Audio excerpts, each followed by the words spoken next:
Lloyd Vehicle Consulting. Still not sponsored by Lancaster Insurance. Maybe one day.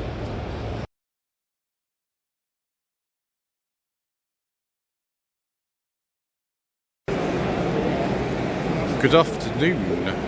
Today is the 11th of November. This is part 14 of a slightly shambolic shuffle around the 2023 NEC Classic Motor Show, sponsored by Lancaster Insurance. This is the pride of ownership display here. I'm actually privileged to say I've driven one of the cars that's featured on the display. I'm sure some of you will have seen in the thumbnail which one it is.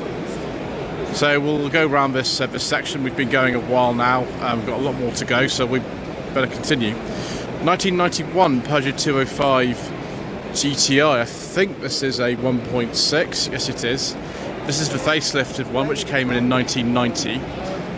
Very, very nice indeed. I really like the colour of this as well. Some people like the 1.6s, some people like the 1.9s. It doesn't really matter which one you prefer. They're both quite valuable these days. Next we have this, I think this is a Morris Mini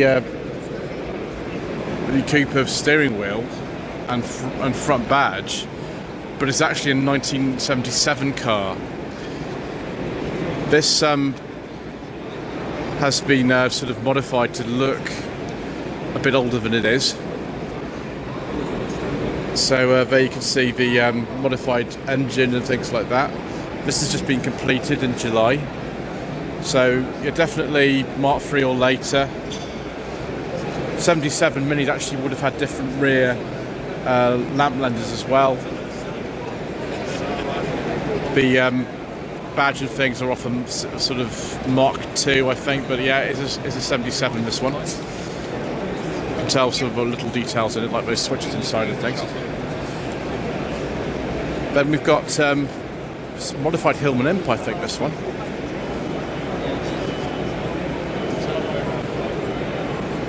Little Coventry Climax engine there. I've driven one of these, but it was a 72 Super Imp. It was not as fast as this will be. 76 are one of the very, very last Hillman Imps, and as it says there, this is the 60th anniversary of the launch of these little cars. Then we've got Jaguar E-Type V12, so it'll be a Series 3. This one is a 72.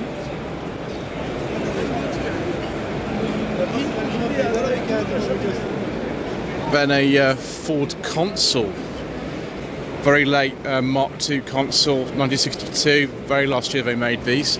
This one has been extensively modified without door handles and things like that. I'm not sure it had such a garish front grille either. Certainly I think that's probably not got the original 1703cc engine in it anymore. Mark II MR2 SW20, again it's been modified. They put all the modified cars in this section or something. 1999, although that's an M plate. This is a really late one actually. They were discontinued in 2000 in favour of W30. Lots and lots of awards and all sorts of stuff. I bet that's got some real power in it actually. Then we've got this Mark I Escort 4-door that's had the door handles deleted on the back, 1300 GT, although I don't think that's the original engine underneath there. It is not at all. It's a Fiesta XR2 I engine and 5-speed gearbox from a Mazda RX-8. Would there be a 6-speed in the RX-8? Maybe the early ones had a 5-speed. Oh no, this is nice. A Volvo 1800.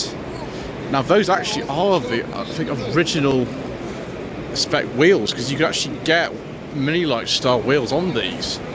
In the Saint, in fact, if you look at this photograph here, publicity photograph from the Saint, be about 1967-68 that one was taken, you can see that it's got wheels like this on it. That'll be NUV 648E or NUV 647E. One was a car we used to film, one was Roger Moore's personal car. So this one, yeah, It's not a P1800. It's an 1800. This one. The P1800 was the sort of earlier version. This is a much later one, very late in fact, because the 1800 ES, which was the state model or sport, sort of kind of shooting brake version, came out the same year. It's an earlier 1.8 engine. There we go. Look, there we go. Yeah. ES came out in 71. Red interior, like the one in the Saint. So very sort of correct. I mean, the engine's been changed. 800E it should be. There we go. There's the Stickman. Like the Saint viewers, it is the most agreeable series. 1981, Daimler Sovereign. Always prefer the Daimler badge cars to the Jaguar ones. We do like that very much, viewers. That looks very original as well. Yeah, Series 3. I did see one of these actually for sale at an auction recently. It wasn't quite as nice as this one. This is a 4.2. Yeah, most agreeable. The Daimler was the discerning gentleman's choice, really. Fiesta XR2, I'm sure a lot of you like these. Late Mark 1 Fiesta. We've got two information sheets here. 82 this one is. Actually, that looks quite straight on. Are these the original wheels on it? Are they from Mark II? You know, I can't actually remember whether the wheels would have originally been on this or not. That is, that's really nice. Porsche 911. This one is from 1971, left-hand drive. This colour is absolutely striking, kind of like a lemon yellow. I prefer like a 2.7 Carrera RS personally, but this will do, won't it? You've even got all these stickers that are sort of correct as well, just down here. There we go. The tyre pressures and all that sort of stuff. And a Ford Escort RS Turbo, because why not? Series 2 RS Turbo in white, Leslie Ash spec. One of these was driven by Leslie Ash in the 1987 series of Cat's Eyes. Pretty much identical to this one. Obviously Ian Mills is very proud of this 87 model. It's got the mirrors and everything out. That looks very, very sort of correct to me and original, as opposed to sort of modified. Motorcraft battery, very, very sort of careful to get all those details correct, which I very much appreciate. Chevy C10, 1966. I imagine that's a show plate on there. Not really particularly my kind of thing, this. I mean, I don't know much about them for a start. It looks huge, doesn't it? But I do appreciate the sort of time that he's put into making it really nice like that. Oh, viewers. Wow. A Saab Turbo? Yes, please. That's a 99 Turbo. Weirdly, Saab kept the 99 Turbo in production after the 900 Turbo come out in 1979. This is a 1981 car. Although they're very similar, this is the sort of earlier generation of it. I have driven a 900 Saloon from 83, which was a lot less powerful than this and a lot less red. It was very beige. But yeah, there we go. Golf G60. These I don't think were officially ever sold over here. This is a 91. It's got the Westy front end, I think they call it. Left-hand drive. 525 horsepower. Goodness gracious me. Triumph TR8, 1979 to 80 plate. I can't remember when the TR8s came out. Was it 79 or 80? No doubt it will tell me on this sheet here. So it's 1980, this one. I do apologise. That looks rather nice. I think this is, it's right, mostly yellow. But I could be wrong, like I'm about so many things. And then we've got this car. This is the one I've actually driven. It's a 1991 Nissan Primera 2-litre GS automatic. It's been on other YouTube channels as well, most notably Furious Driving. I had it first, which was nice of Chris to let me do it on no budget reviews back in the day. You've got tape storage solutions there, which lots of you get excited about. I certainly do. Yeah, it's very nice. He's not got the beaded seat covers in today for some reason. I don't quite know why, but there we go. MG Midget Jubilee, 1975. Again, look very sort of correct for this amazing special edition. That is superb, isn't it? Someone's resisted the urge to rip those rubber bumpers off, which is the correct thing to do, of course. Don't take them off. Vauxhall Cresta. I forget what type of Cresta this is called. The E-type Cresta, that's it. 1956. This was the most luxurious sort of version of the three models that were available. There was a Wyvern and a Velux as well. The Cresta was the fancy one. This is a 56. It does look rather nice. You've got the bonnet flutes on this one as well. Yeah, that's a beautiful car, isn't it? White wall tyres and everything. 1993 BMW 850 CSI individual. Can I speak to you later on? Sorry.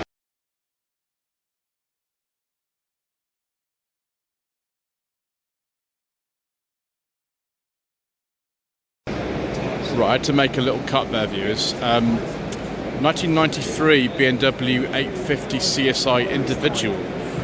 The reason why we know it's very individual is if you sort of look at the interior. That is crazy.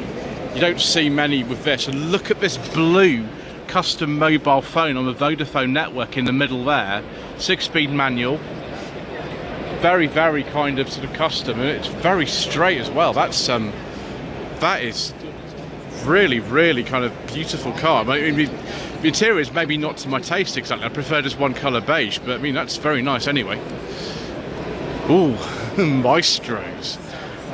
And not just any Maestro, a Dutch registered Maestro Mayfair from 1987. That is extraordinary. I do like a nice Maestro Mayfair. I prefer the Van den Pla, but you know, that'll do nicely. But those are Van den Pla wheel trims, I think, in there. They are, yeah, from the early Van den Plas. We've got Maestro rally car here. I think this is probably an MG one. Yeah, this is an MG. This is 86, I think this one would be. Then something very special next to it. We've got a turbo. Yeah, the Maestro turbos are very rare and very valuable. This one is 89 to 90. It's black. They're worth sort of 10 grand or more, or sometimes in good condition. But we've got the 2-litre EF5. It actually could be a 2-litre I. It's one of the later ones. Yeah, it's a 2-litre I. The 91 cars were 2-litre I's. So 1991 model year, 1990 or 91. I've driven one of these actually. It's a red one. Great British Car Journey in Derbyshire had one, and I drove there. That was good. Then we have that was an early MG Maestro. This was a 1600. I wonder how early this is. Wow, it's a 1983. So this is like the R series engine. That's just been changed because they were all changed under warranty because they weren't deemed to be of acceptable quality, really. And we've got the old Digidash. Yes, we have. And actually, that's not too bad. It's not even cracked or anything. That's good. Yeah, I don't know why. And they got Rover 100, one of the late Rover 100s. This one will be. I wonder if that's had some engine work done to it. 97, 98 registration. They actually finished production December 97. Project Ronnie, Ascot Tahiti Blue, £350.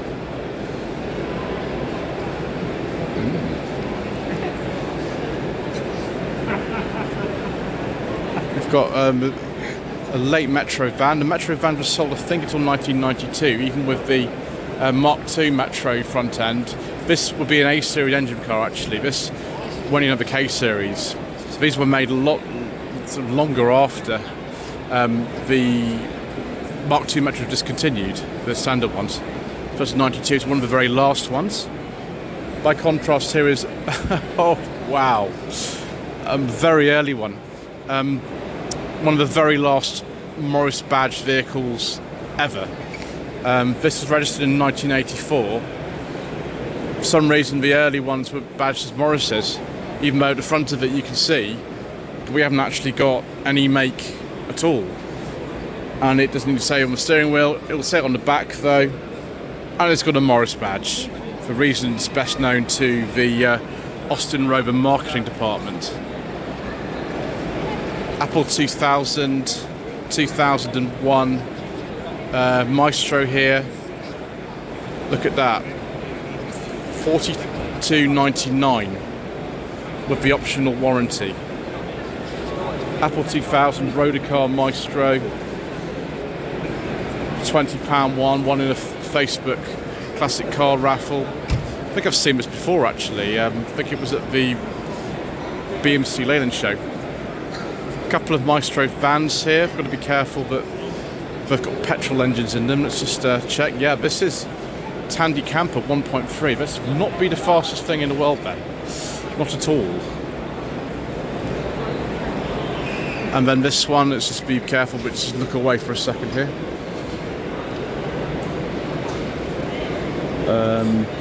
Doesn't say. We'll have to keep going then. We will go on to the MG Car Club stand, the Young Members branch. Have a look at that ZR ZTZS register in a second. 1972 Mark III midget owned by a young lady who's 23. Actually, probably a suitable car for a lady, because if you're a big chap, getting in and out of one of those is impossible. Then we've got a very nice MG ZS. There we go, ZS 180 I think this is, trophy yellow. It's not cosmetically perfect, but there we go, never mind. It's actually a hatch. Now these were available in saloon and hatch form. This is a hatch. And we've got 72 MGB GT. It's been in the family for 40 years apparently. Which is interesting.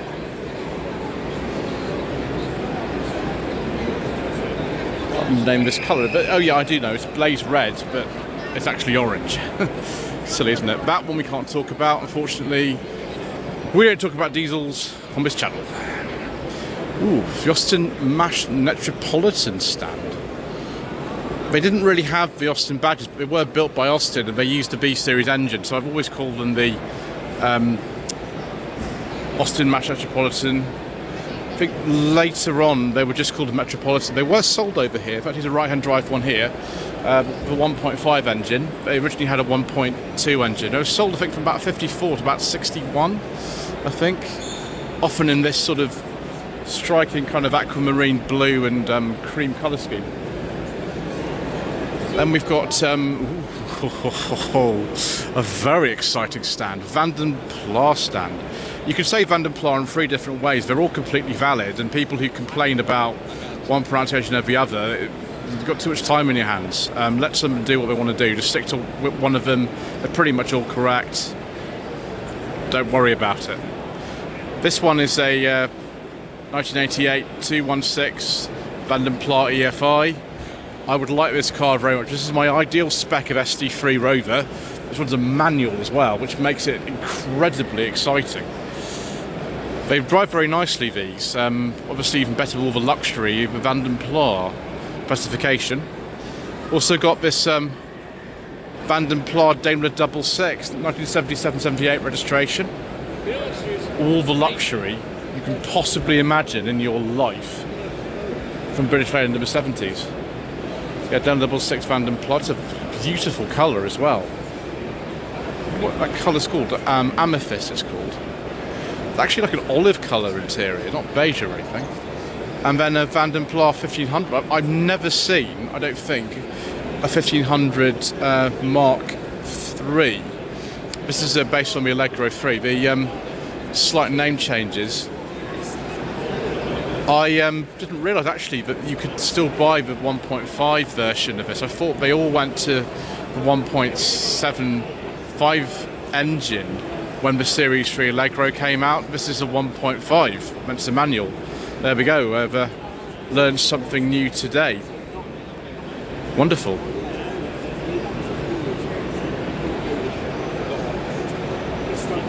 So they weren't made beyond 1980. This is one of the very last ones then. Yeah, registered July 1980. Sorry, September 1980s, dispatch 1980s, July. Very nice. I'm looking forward to having a go in one of these. It's not a late one like this. Unlike all the other sort of Series 3 Allegros, they looked very similar to the Series 2s. And then we've got a Rover 75 Vandenpla. These are very rare. They're basically a long wheelbase version of the standard 75. This one looks to me to be, I don't know, it's definitely a pre-facelift one. That's a 2002 or 2003. It says both. Very high mileage, 175,000. That's very high. I hope that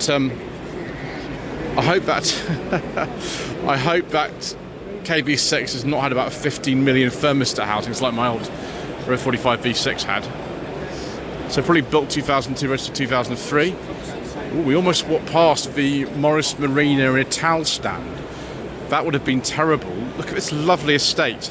I think I've seen this at the BL Autumn Rally before and possibly at the BMC Leyland show.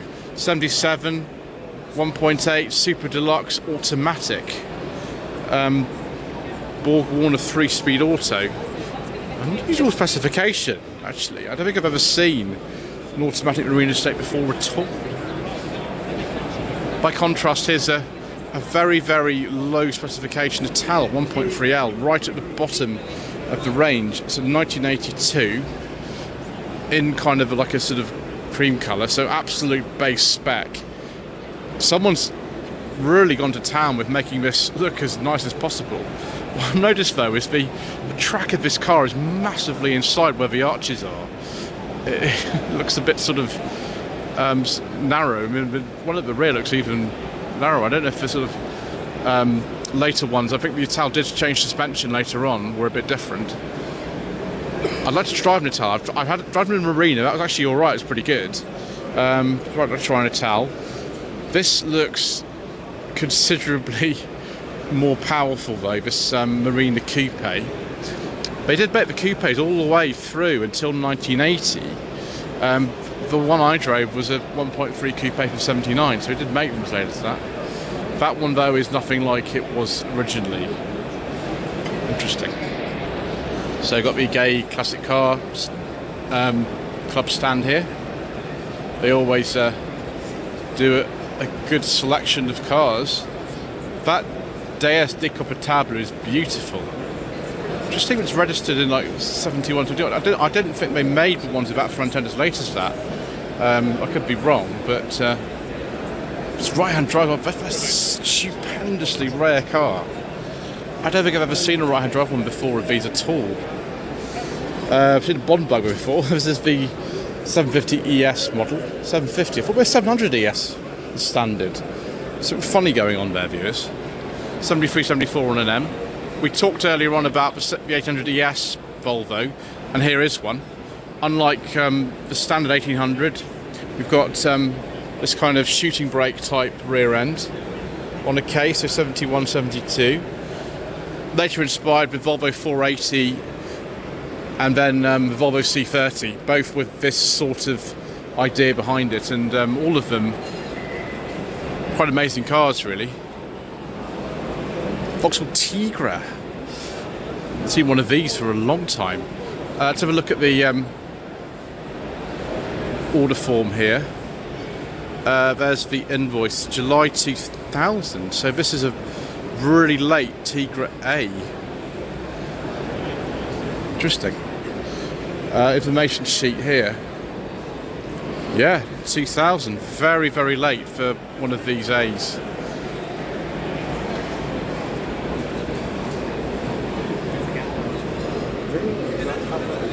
Don't know what it is. I'd like to go in a Tigre A actually. I've driven lots of Corsa Bs, which are sort of the same underneath, but Tigre A would be nice. And we've got the Razor Edge Carmen gear. Don't know what year this is actually. But that is a special car. I prefer the design of this actually to the sort of more rounded carbon gears, which are more common. So 65 that one is, and then we've got this 1.4 Merit Astra, but one festival on exception in 2022, owned by a gentleman by the name of Sam. It's in lovely condition. Honda Accord Aero Deck. This is probably my favourite car on the entire stand actually. 8990 Accord Aero Deck, 2 litre EX automatic with pop-up headlamps. That is most agreeable car. And then we've got Mini here, Mark 1 Mini. What's it? Austin Cooper, fantastic. Right, let's move on, shall we? The Boundless classic vehicle stand. Boundless is just the modern name for the, I think it was called the Civil Service Leather Association or something. They own the Cotswold Motor Museum actually. So we've got 71 Marcos 3 litre Volvo here. Engine out of the Volvo 164. Yellow Peril. That's really sort of bright yellow. It's similar to, I think, Daytona or Mimosa yellow. Audi Cabrio, originally AC Cabrio, later on just called the Audi Cabrio. They were made until 2000. This is a 94. Yes, very nice. Might be the only one here actually. Got a Cobra replica here as well, which is good. It's 2006 Pilgrim Sumo, they call that particular one. It's MGSV Club. I didn't know one of these existed. They've got 4 on the stand. So that's, I think, a total of 6 or 7 that are in this building, which is crazy considering how few of these they actually made. SVS number 111. SVS, they were going to launch them in 2005 and they did not. Interesting. X-Power Grey. SVR 181. So with 5 litre engine. Left the factory unfinished shell and built by a company in the last 2 years. And then we've got something else here. Wow, so SVR number 137, 5-speed manual. I have done a walk around of an automatic SVR, which is this colour as well. 83 SVs. Then we've got this one here. Oh, sorry, we're looking at the wrong thing here. This VR, black leather, 6-speed manual. There we go. It's X-Power Grey. So most of them X-Power Grey on the stand. This one was owned by MG Rover board member John Parkinson. Interesting. So some MG bits, some Ford bits, some Fiat bits, because if you look at the back of the car, we've got some lights on the Fiat Coupe, and then the front lights are off a Mark 2 Punto. Very interesting car. Not really the best time to launch something like this at MG Rover at the time. It would have been better to not make it, but they did, and that's just the way it went. MGF register. So look at this, 2005 MGTF 160 monogram aubergine, and a beige leather interior with wood. Most of the TFs had a black interior, so that's a very special thing indeed. And then we've got an F here. This is one of the pre-facelift Fs in dark green. And actually this has got a beige leather interior as well. That's very nice. A 98. Brooklands green. And then we've got one that's been being used for some rallying of things. I've driven a few TFs and Fs, and they are good fun, but if you're driving an MGF with broken hydrogas, that's not the best, really. Oh yes, here we go. And another car that's actually featured on my channel. This is a 2012 MG6 Magnet. It's a TSE. They're very rare, the Magnets. The normal MG6 is rare enough, but the Magnet's even rarer. This has also the most hilarious key and sat-nav layout known to man. 2001 MG ZT. Let's hope this is a petrol one, viewers. I can't see the rev counter, so I'm going to have to rely upon this. Yes. I don't know. One of the earliest, yeah. The Y registers are the oldest of Z cars that exist. Like this 2001 MG ZS 180. Trophy yellow. Yeah, very early car. 2002 MG ZR. And it's got the step speed auto. That's unusual. It's the 1.8 120 model. And here is the ZR 160, which has a bit more power. Obviously 160 PS actually, so 158 horsepower. Be nice and quick. Ooh, MG ZT260. Very nice. 2005 registered car, just before the collapse of the company. Monogram colour. These are they're very quick. I've driven one of these, manual one. Very, very heavy clutch though. Very heavy. So that's it for part 14 of a slightly shambolic shuffle around the 2023 NEC Classic Motor Show. Please don't forget to subscribe to the channel. Like this video in the comment below, and we shall see you again soon for more incorrect information.